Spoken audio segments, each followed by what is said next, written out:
हाँ भाई, तो अपना नेक्स्ट टॉपिक है इम्पल्स। इम्पल्स क्या होता है, बेसिक आइडिया दिया था मैंने। बहुत लार्ज फोर्स जब लगती है, क्या बोला मैंने, बहुत लार्ज फोर्स जब किसी ऑब्जेक्ट पे लगती है और बहुत ही थोड़े से टाइम के लिए लगती है तो उसको कहते हैं इम्पल्स। ठीक है, हम बोलते हैं कि इम्पल्स डिलीवर हो गया है। ठीक है, मान लो आप किसी चीज को मुक्का मार रहे हो।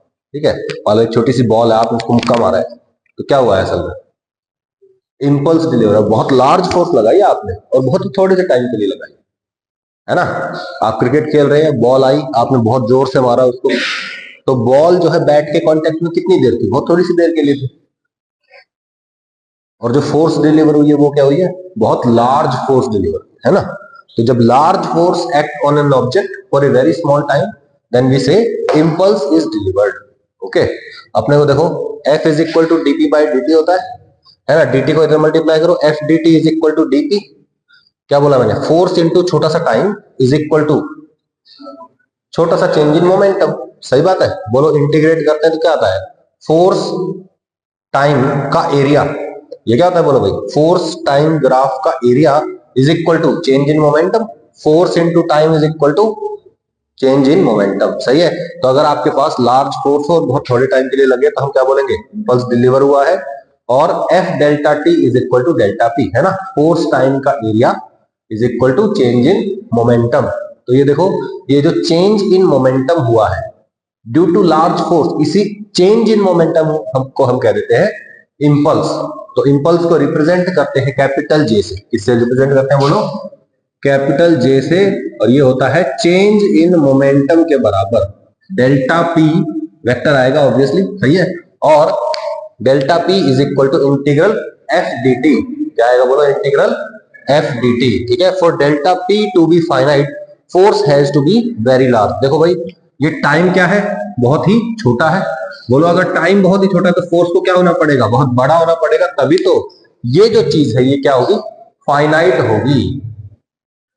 आओ मालिक आओ, आपका ही इंतजार नहीं था। ठीक है, and this force is called impulsive force. ठीक है, इंपल्सिव फोर्स लिखना चाहिए, this force is called impulsive force. ठीक है भाई, तो ध्यान रहे कि change in momentum is impulse, change in momentum is impulse, और जो फोर्स लगती है that force is called impulsive force, या सिंपली इंपल्सिव भी बोल सकते हैं। ओके, कि दैट फोर्स इज इंपल्सिव।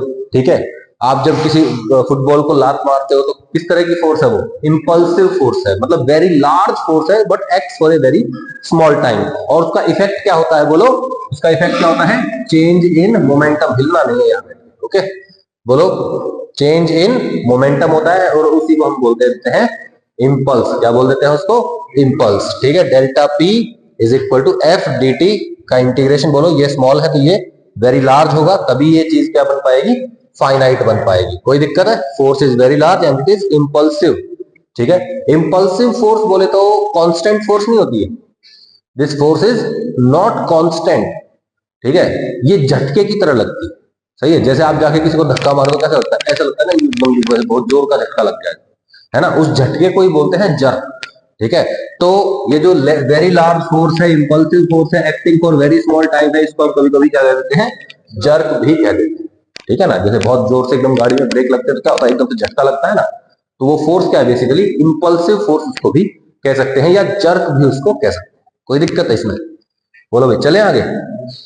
ठीक है, अगर फोर्स नॉन इंपल्सिव होती, नॉन इंपल्सिव फोर्स होती मतलब क्या होती, फाइनाइट, और फाइनाइट फोर्स होती तो फाइनाइट का वेरी स्मॉल से मल्टीप्लीकेशन करने के बाद क्या आता, वेरी स्मॉल ही आता। यस और नो, कोई दिक्कत है इसमें। ठीक है भाई, मान लीजिए, अच्छा ये ध्यान रखेंगे आप कि change in momentum is equal to force into time, change in momentum is equal to force into time. Okay, मान लीजिए कि आपने किसी बॉल को ड्रॉप किया और ये 20 मीटर पर सेकंड से टकराती है। ओके, और फिर क्या होता है, 20 मीटर पर सेकंड की स्पीड से ही वापस चली जाती है। ऐसा पॉसिबल है कि 20 से आई और 20 से ही वापस चली गई? तो बोलिए, don't touch it, you don't need to touch it. बोलिए अगर ये 20 की स्पीड से आई और 20 की स्पीड से ही चली गई तो बोलो कितनी देर तक ये कांटेक्ट में रही, बहुत थोड़ी सी देर के लिए रही, है ना।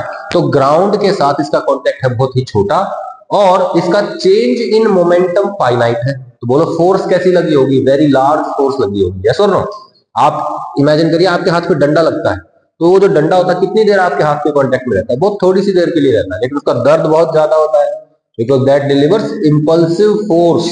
ओके, इंपल्सिव फोर्स ऐसी होती है जो टकराती है, कोई चीज टकराने के बाद एकदम से रेस्ट पे आ गई या टकरा के वापस आ गई, है ना, बहुत ज्यादा जोर से किसी चीज को मारा और उसका एकदम से ही मोमेंटम चेंज हो गया, दैट इज इंपल्सिव फोर्स वहां पे डेफिनेटली लग रही है। ओके भाई, कोई दिक्कत है इसमें? तो बोलो यहाँ पे हम निकालना चाहते हैं कि ये जो बॉल है 1 kg की बॉल है, 20 मीटर पर सेकंड से टकराती है, 20 मीटर पर सेकंड से ही वापस चली जाती है, फोर्स कितनी लगी होगी? फोर्स हम बोल रहे हैं ना कि भाई फोर्स बहुत लार्ज लगती है, तो हम मान लेते हैं कि जो हमारा टाइम ऑफ कांटेक्ट है ये let's say 10 to the power -5 के ऑर्डर का है। ओके, कितना टाइम है भाई? Time of contact is almost 10 to the power -5 second, हमने ऐसा अज्यूम कर लिया इस केस के लिए। तो बोलो अगर टाइम ऑफ कांटेक्ट इतना है और चेंज इन मोमेंटम निकाल लेते हैं, बोलो यहां पे जब ये नीचे जा रही थी तो इसका मोमेंटम कितना था? Mass into velocity 1 into 20, yes और नो, नीचे की डायरेक्शन में। बाद में क्या हुआ, ये ऊपर की डायरेक्शन में जाने लग गई, तो बोलो चेंज इन मोमेंटम क्या हो गया? बोलो नीचे वाली डायरेक्शन क्या ले ली मैंने? नेगेटिव। ऊपर वाली डायरेक्शन मैंने ले ली पॉजिटिव। बोलो फाइनल मोमेंटम क्या होगा? 1 इंटू 20, बोली मास इंटू वेलोसिटी होता है ना, तो बोलो कितना आ जाएगा? 20 kg metre per second plus का फाइनल हो गया ये पी फाइनल। बोलो भाई, और पी इनिशियल कितना है? P initial is equal to 1 into 20 kg metre per second, कौन सा? नेगेटिव, ये नीचे की डायरेक्शन में जा रहा है, मास पॉजिटिव वेलोसिटी नेगेटिव। कोई दिक्कत है इसमें? तो बोलो change in momentum delta P is equal to P final minus P initial. बोलो final momentum 20 minus initial momentum -20, कितना आ गया? 40 kg मीटर पर सेकेंड इसका चेंज इन मोमेंटम है। बोलो भाई, अभी ये फॉर्मूला लगा के देखें, बोलो delta P is equal to F D t, delta P is equal to F D t या डेल्टा टी, ठीक है। बोलो चेंज इन मोमेंटम कितना है? 40। फोर्स कितनी है पता नहीं, टाइम कितना है? 10 टू द पावर -5 सेकेंड्स, ठीक है, लगभग इतने टाइम के लिए कांटेक्ट में रही थी। तो बोलो अब इसको इधर लेके आए, 10 टू द पावर -5 ऊपर लेके जाओ, क्या बन जाएगा? 10 की पावर प्लस का 5, तो 40 इंटू 10 की पावर 5, इतना फोर्स लगा है। कितना है ये? न्यूटन ही तो है, सही है। तो दैट मींस एक सिंपल बॉल 1 किलो की है, 20 मीटर पर सेकंड, और वो की बहुत ज्यादा वेलोसिटी नहीं है ये, 20 मीटर पर सेकंड कोई ज्यादा नहीं होती, हम हाथ से भी फेंक देते इससे ज्यादा तेज तो, ठीक है। तो बोलो इतनी सी वेलोसिटी थी, दीवार से टकराए, तो बोलो दीवार पे कितना फोर्स लगा है? बोलो 40 इंटू 10 की पावर 6 न्यूटन, इतना ज्यादा फोर्स लगाया। 10 की पावर 5 इंटू 40 के ऑर्डर का है ये, नहीं आई बात समझ में? सही है। 4 मिलियन मतलब 40 लाख न्यूटन फोर्स लगा दी इतने से में। तो इमेजिन करिए कि इंपल्सिव फोर्स कितने ज्यादा हो सकती है। सही है भाई, एकदम से आपने बॉल को बहुत जोर से मारा, बॉल बताओ 100 150 मीटर दूर चली जाती है, मारते हैं तो उसको, तो बोलो उसकी जाने की वेलोसिटी कितनी होती होगी, है ना, और वो कुछ स्पीड से आ रही है, उसको मारा है, तो बोलो और ज्यादा तेजी से जा रही हो, यस और नो। तो चेंज इन मोमेंटम और ज्यादा है, तो कितनी ज्यादा फोर्स डिलीवर हुई होगी? बहुत ज्यादा फोर्स डिलीवर होती है। ओके, क्लियर हो गई ये बात?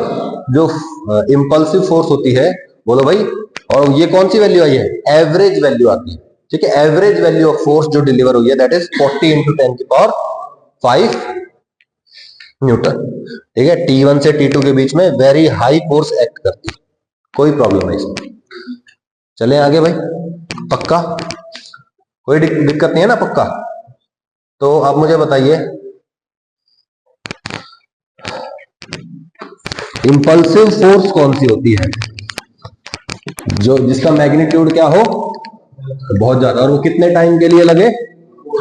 बहुत कम टाइम के लिए लगे।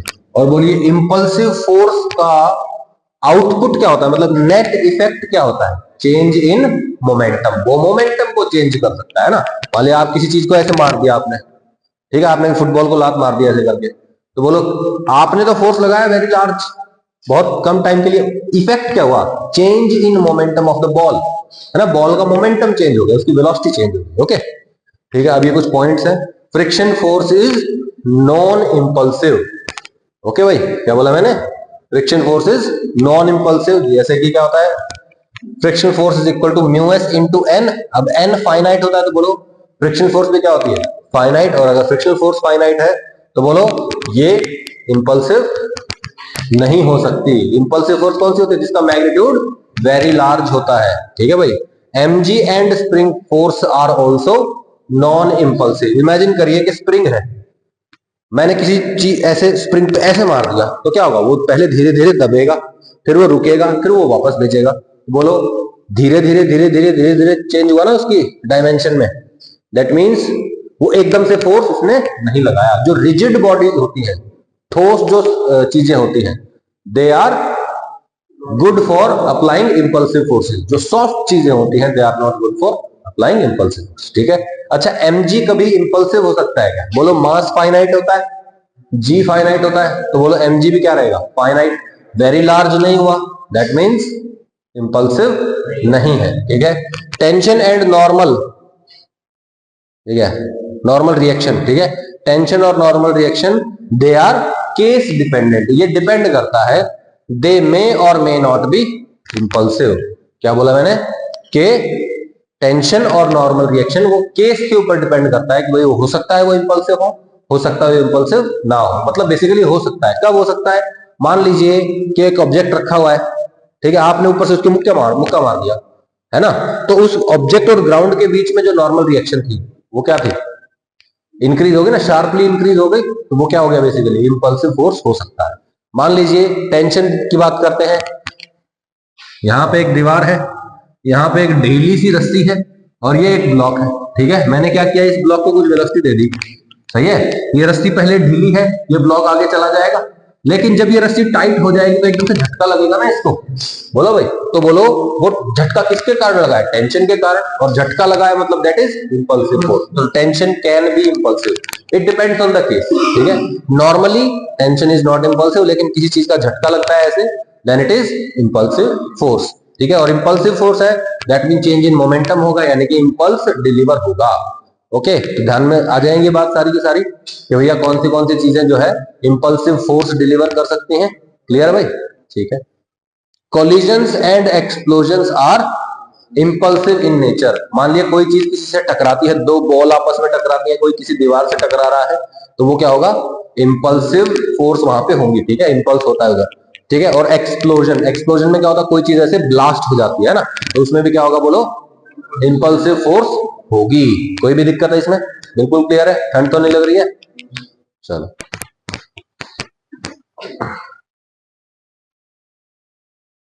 ओके, क्वेश्चन देखिए, a body of mass 25 KG, 2.5 है, 2.5 KG is initially at rest. ठीक है, जो बॉडी है वो क्या है, इनिशियली रेस्ट पे है। ठीक है। And is subjected to impulsive force, और उस पर क्या लग गया, इंपल्सिव फोर्स लग गया। Shown in the figure, as shown in the figure, जैसे फिगर में दिखाया गया। ठीक है। Find the final whose variation is, अच्छा हाँ ठीक है, subjected to an impulsive force whose variation is shown in the figure. ठीक है, जिसका वेरिएशन यहाँ फिगर में, वहां क्या होता था, ऑलमोस्ट ऐसा सा ग्राफ होता था, एरिया निकालते थे हम, है ना। यहाँ पे क्या हुआ है कि ट्राइंगुलर वेरिएशन है और फोर्स कैसी है, इंपल्सिव फोर्स है। ठीक है। तो find final speed of the body, final speed of the body आपको बतानी है। क्वेश्चन समझ में आया? बोलो, एक बॉडी है, रेस्ट पे है, इंपल्सिव फोर्स लग गया, उसका फाइनल स्पीड बताना है। ठीक है। तो देखिए भाई, यहां क्या हो रहा है, ये आपके पास गिवन है कि भैया जो फोर्स लग रही है ना ऑब्जेक्ट पे, दैट इज, बोलो ऐसा वेरिएशन है उसका। ओके, कोई दिक्कत? ठीक है भाई। अच्छा, इसका बोलो, इसका जो ये है 37.5 इंटू 10 की पावर 9 न्यूटन फोर्स लग रहा है, जो पीक है। ओके, और कितने टाइम के लिए लग रहा है ये, 10 की पावर -7 सेकेंड के लिए ये फोर्स लगता है। बोलो भाई, मुझे बताओ, एफ डेल्टा टी है ना, इज इक्वल टू, या मैं कहूं integral F D T is equal to change in momentum. यही इंपल्स होता है, यस और नो? इंपल्स को ये लिख दो, चाहे इंपल्स को जे लिख दो, चाहे डेल्टा पी लिख दो, चाहे इंटीग्रल एफ डी टी लिख दो, बात तो एक ही है। ये क्या होता है, area under F T curve, है ना। यानी कि इस ग्राफ का जो एरिया है, ये एरिया अगर मैं निकाल लूं, बोलो तो मुझे क्या मिल जाएगा, इंपल्स मिल जाएगा। इंपल्स बोले तो चेंज इन मोमेंटम मिल जाएगा, तो change in momentum he impulse होता है। तो बोलिए पहले निकालते हैं एफ डी टी का एरिया। बोलो शेप कैसी है इसकी, ट्राइंगुलर है ना। एरिया ऑफ ट्राइंगल क्या होता है, area 1/2 into base into height. बोलो इतना होता है ट्राइंगल का एरिया, सबको पता है 1/2। बेस कितना है बोलो 10⁻⁻7 और हाइट कितनी है बोलो 37.5 10⁻9 न्यूटन। न्यूटन को चाहे रहने दो, है ना, ऐसा यूनिट में तो कोई दिक्कत ही नहीं है। बोलो क्या आ जाएगा ये, इसको करो इधर 10⁻2 रह जाएगा। 10⁻2 मतलब 100, ये 2 है, इसको रख लो एज इट इज, ठीक है। This is equal to change in momentum. बोलो P final minus P initial. Initial ये रेस्ट है, फाइनल मोमेंटम क्या होगा, मास इनटू वेलोसिटी। मास कितना है बोलो 2.5 और ये क्या हो जाएगा V final is equal to 1/2 into 37.5 into 10⁻2। 2.5 को इधर ले आओ, ठीक है। दिस इज योर आंसर, कोई दिक्कत है इसमें, सॉल्व तो कर सकते हो ना, हो गया क्लियर है, ठीक है ओके। तो दिस इज, ठीक है, ये काट दो ना, 15 आ गया 15 और ये आ गया 7.5 इंटू 10⁻2 यानी कि 750 है ना, सॉरी 750 मीटर पर सेकंड, 750 मीटर पर सेकंड। ओके क्लियर है, आगे चले। पक्का इजी था क्वेश्चन ये तो, ठीक है।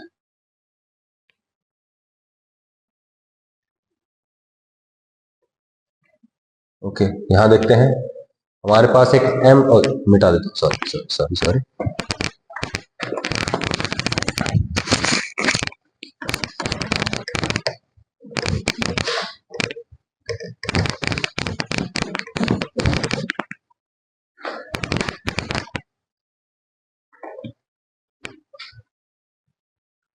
ओके हाँ देखिए, मान लीजिए एक बुलेट है, ये बुलेट है ना, गोली जो चला देते हैं, फायर्ड बुलेट है, ठीक है। ये आ रही है कुछ V0 स्पीड से और ये आके इस m मास के ब्लॉक से क्या करती है, टकराती है। ओके अब बोलो ये बुलेट इसमें आके धस गई। अब बुलेट तो बहुत हाई स्पीड से चलती है और जब इससे टकराएगी तो एकदम से रेस्ट पे आ जाएगी, है ना। क्या हो सकता है, इसे टकरा के बाहर की तरफ भी हो सकता है, वो चिपक सी जाए, हो सकता है इस ब्लॉक के अंदर घुस जाए, पॉसिबल है ना। तो बोलो फोर्स कैसी लगेगी, इंपल्सिव फोर्स लगेगी, यस और नो। क्योंकि वो बहुत थोड़े से टाइम में रुक गई ना ये बुलेट। बोलो फोर्स इज इंपल्सिव। ये कौन सी फोर्स, बोलो इसने इस पे क्या लगाया, नॉर्मल रिएक्शन लगाया, इसने इस पे वापस क्या लगाया, नॉर्मल रिएक्शन। तो बोलो इसने इस पे और इसने इस पे क्या लगाया, इंपल्सिव फोर्स लगाया। That means impulsive forces are present, impulse deliver होगा, इन दोनों का चेंज इन मोमेंटम होगा। कोई दिक्कत है इसमें, ठीक है भाई। तो N1 मतलब इन दोनों के बीच में जो फोर्स लग रही है, normal reaction, that is impulsive. और N2 क्या है बोलो, जो यहां वाली फोर्स है N2 between block and ground, ये कैसी रहेगी, नॉन इंपल्सिव रहेगी। और बोलो अगर ये नॉन इंपल्सिव है तो बोलो फ्रिक्शनल फोर्स भी क्या रहेगा, which is mu into N2, है ना। बोलो भाई यहाँ पे लगेगा ना N2, बोलो फ्रिक्शन भी यहां लगेगा, तो बोलो friction force is also non impulsive, because N2 non impulsive तो फ्रिक्शन भी क्या होगा, नॉन इंपल्सिव, ठीक है। अच्छा यहां देखिए, मान लीजिए कि बुलेट ऐसे आई, किसी एंगल पे आई, ठीक है, बुलेट किसी एंगल पे आई, आके इससे टकराई।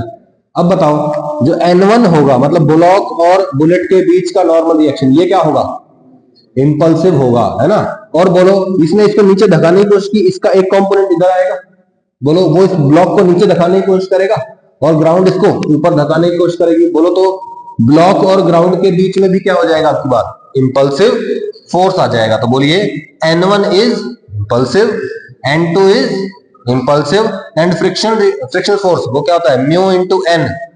N2 अगर इंपल्सिव है तो बोलो फ्रिक्शन भी इस केस में क्या हो जाएगा, स्पेशल केस हो जाएगा। ओके कोई दिक्कत है इसमें, याद रखेंगे बात आप, ठीक। ओके अब क्या हो रहा है ये आपको खुद से सोचना है। एक बुलेट है मेरे पास, ठीक है, बुलेट आ रही है। बोलिए एक तो बुलेट आ सकती है A साइड से, एक B से और एक C से, ठीक है। आपको बताना है कि जब ये A बुलेट, मतलब बुलेट जो है A डायरेक्शन से आती है, तो जो टेंशन होगी, टेंशन टेंशन, क्या ये टेंशन इंपल्सिव होगी? सोच के देखो, बोलो भाई। बुलेट आई इधर से, है ना, इसका इधर एक नॉर्मल रिएक्शन होगा, उसका एक कंपोनेंट इधर होगा, एक कंपोनेंट इधर होगा। इधर वाले कंपोनेंट के कारण तो ये ऐसे ऐसे झूलने लग जाएगी, यस और नो। लेकिन इधर वाले कंपोनेंट के कारण नीचे जाना चाहेगी, झटके से नीचे जाना चाहेगी, तो बोलो रोकेगा कौन? टेंशन। तो tension is impulsive in this case. तो ए में टेंशन इज इंपल्सिव। अच्छा, बी में आता है इधर ऐसे, तो बोलो ब्लॉक पे ऐसे लगा फोर्स, क्या टेंशन जो रस्सी पे है, रस्सी पे झटका लगा क्या इस केस में? नहीं। तो यानी कि बी वाले केस में क्या हो जाएगा? नॉन इंपल्सिव हो जाएगा। और मान लीजिए इधर से जाता है तो क्या होगा? बोलो बोलो, क्या रस्सी में खिंचाव पैदा हुआ? नहीं ना, रस्सी तो ऊपर की तरफ चली गई ना, कम ढील, मतलब ढीली हो गई। बल्कि मैं तो ये कहूंगा पहले टाइट हो रही थी एकदम से झटका लग के, अभी ढीली होगी, तो इस पे भी क्या होगा? नॉन इंपल्सिव होगा, है ना। रस्सी कब इंपल्सिव फोर्स देती है, टेंशन कब होती है? जब वो रस्सी खींचे, ना कि रस्सी दबे, यस और नो। ठीक है, यहां पे बताइए स्प्रिंग लगा हुआ है ए बी सी, मैंने इधर से भेजा नॉन इंपल्सिव, इधर से भेजा नॉन इंपल्सिव, इधर से भेजा तो भी नॉन इंपल्सिव, क्योंकि जब ये नीचे जाएगा, बोलो इसमें नीचे की तरफ खिंचाव पैदा होगा, स्प्रिंग क्या होगा? नीचे की तरफ धीरे धीरे करके खींचेगा, एकदम से झटका नहीं लगेगा इसको, है ना। That means spring force in all three cases is non impulsive. कोई भी समस्या? ठीक है, ओके।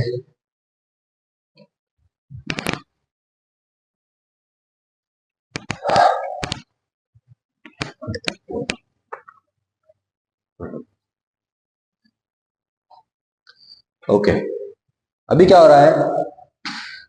एक m मास का ब्लॉक है, ठीक है, वो रस्सी से बंधा हुआ है 2m मास के ब्लॉक से, और एक m मास की बुलेट v0 स्पीड से चलती है, ठीक है, और जाके इसके अंदर धंस जाती है, gets stuck in this block, ठीक है। इस पे नहीं लगी है, इस पे लगी है 2m वाले पे, ऐसे फायर कर दी मैंने इधर से, ठीक है, और वो जाके क्या होती है? इसके अंदर स्टक हो जाती है, फंस जाती है, धंस जाती है इसके अंदर। ओके, अब क्या होगा बोलिए? ये m इसके अंदर धंस गया, बोलो इसने इस पे क्या लगाया? इंपल्सिव। इसने इस पे भी क्या लगाया? इंपल्सिव फोर्स, है ना, मतलब इंपल्स लगाया, ठीक है। बोलो जब ये एकदम से झटके से आगे जाना चाहेगा तो रस्सी खींचेगी, झटके से खींचेगी, झटके से खींचेगी तो क्या होगा? m पे भी झटका लगेगा, और 2m पे टेंशन के कारण भी झटका लगेगा। कोई भी दिक्कत है इसमें? बोलो भाई। अच्छा, बहुत बढ़िया बात है। हम क्या लिखना चाहते हैं? हम टोटल इंपल्स, फाइनल वेलोसिटी वगैरह ये सब कुछ लिखना चाहते हैं। ओके, क्या क्या लिखना चाह रहे हैं हम? बोलो। अच्छा, आपसे पूछा गया है इंपल्स, इंपल्स निकालने के अपने पास इंटीग्रल एफ डी टी तरीका होता है। अच्छा, दूसरा मेथड क्या है?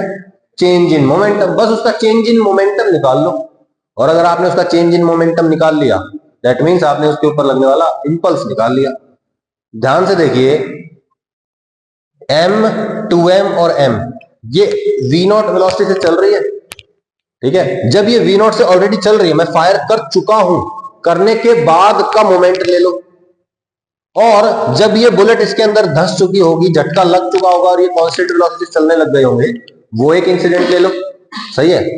फायर करने के तुरंत बाद और इसके धंसने के बाद ये जब चलने लग गए हैं, उस मोमेंट के बीच में बताओ क्या कोई एक्सटर्नल फोर्स लगी है सिस्टम पे?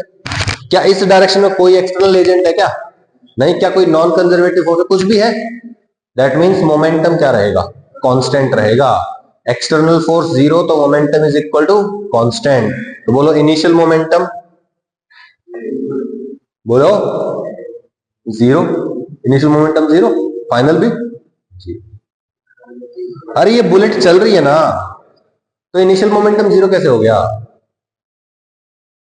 इनिशियल मोमेंटम, ये दोनों रेस्ट पे हैं, ये चल रहा है एम वी नॉट, सही है। इसकी मास है m, वेलोसिटी है v0, तो इसका मोमेंटम हो गया एम वी। फाइनल सारे के सारे एक साथ चल रहे होंगे v वेलोसिटी से, यस और नो? सारे के सारे क्या कर रहे होंगे? v वेलोसिटी से चल रहे होंगे। बोलो m v स्पीड से चल रहा है, 2m ये भी v स्पीड से चल रहा है, और ये भी v स्पीड से चल रहा है। बोलो भी धस गया है ना, तो जितनी स्पीड से ये दोनों चलेंगे उतनी स्पीड से ही बुलेट चल रही होगी, यानी कि बोलो total mass m plus 2m plus m यानी कि 4m इंटू वी फाइनल बोल दे इसको। ये क्या हो गया p फाइनल, और p इनिशियल क्या था, p initial is equal to m v naught. सही है, बोलो 4m v final is equal to m v naught, m से m कट जाएगा, v final is equal to v naught by 4। कोई दिक्कत? अब मेरे को फाइनल वेलोसिटी पता चल गई है सबकी, अब समस्या ही नहीं है कोई। बोलो ये ब्लॉक है, इनिशियली क्या था, रेस्ट पे, इनिशियली क्या था भाई, रेस्ट पे। बोलो इस पे लगने वाला impulse J is equal to delta P is equal to, बोलो P final minus P initial. किसके लिए लिख रहे हैं, इस ब्लॉक के लिए लिख रहे हैं हम। सही है भाई, लिखिए क्या आएगा, final velocity v naught by 4, अरे सबकी v नॉट बाय 4 है ना फाइनल वेलोसिटी, तो बोलो इसकी वेलोसिटी भी फाइनल कितनी है, और इनिशियल 0, तो p final minus p initial किया, इनिशियल तो था 0, p फाइनल क्या हो जाएगा 2m इंटू,